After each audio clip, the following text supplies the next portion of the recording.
வணக்கம். என் பையன் பேர் பர்வேஸ். ஃபஸ்ட் ஸ்டாண்டர்ட் வந்து அம்பேத்கர் வித்யாலயா மேனேஜ்மெண்ட்டில் படித்தான். அவனோட இம்ப்ரூவ்மெண்ட் வந்து என்னன்னா, ஹேண்ட் ரைட்டிங்காக இருக்கட்டும், ரீடிங் இருக்கட்டும், அவனோட மேக்ஸ் ஆக்டிவிட்டி வந்து ஒர்க் ஷீட் கொடுப்பாங்க. அதில் மேக்ஸ் வந்து இன்ட்ரெஸ்ட் எடுத்து பண்ண ஆரம்பித்தான். EVS பொறுத்த வரைக்கும் ப்ராக்டிக்கலாக சொல்லிக் கொடுத்தாங்க.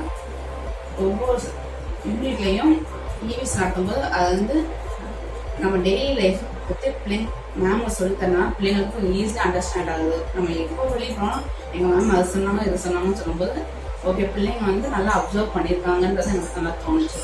எக்ஸ்ட்ரா கரிக்குலர் ஆக்டிவிட்டி பார்க்கும்போது செஸ்ஸில் சேர்த்துருக்கேன் என் பையனை. அவன் வந்து அதில் காயின்ஸ் வந்து மூவ் பண்ணும்போது ஓகே பிள்ளைங்களுக்கு அதெல்லாம் தெரிஞ்சிருக்கு. அப்போ கிளாஸ் ஸ்கூலில் வந்து நல்லா என்கரேஜ் பண்ணுறாங்க பிள்ளைங்களை. நான் வெளியே கிளாஸ் எதுவுமே சேர்த்துருக்கேன், ஸ்கூலில் தான் சேர்த்துருக்கேன். அதுக்கு என் பையன் வந்து எனக்கு பெட்டர்னு தோணுச்சு. இப்போ மேனேஜ்மெண்ட் பொறுத்த வரைக்கும் மேம் வந்து ஒவ்வொரு பிள்ளைங்களுமே தனியாக ஒவ்வொரு பிள்ளைங்களுமே இண்டிவிஜுவலாக கேர் பண்ணி பார்த்துக்கிறாங்க. பிரின்சிபல் மேம் பற்றி சொல்லணும்னா எனக்கு ரொம்ப ஹாப்பியாக இருக்குது. ஏன்னா அவங்க ஹாலிடேவோட கால் பண்ணி பிள்ளைங்க எப்படி இருக்காங்க, அவங்க ரெகுலர் ஆக்டிவிட்டீஸ்லாம் என்ன பண்ணுறாங்க அதை பற்றி விசாரிக்கும்போது ரொம்ப ஹாப்பியாக இருந்துச்சு. பஸ்ஸும் ரொம்ப சேஃப்டி. இன்னொரு ஒரு பாயிண்ட் சொல்லணும்னா, இது ஹோம்ஒர்க் ஹாலிடே அசைன்மெண்ட் கொடுக்குறாங்க.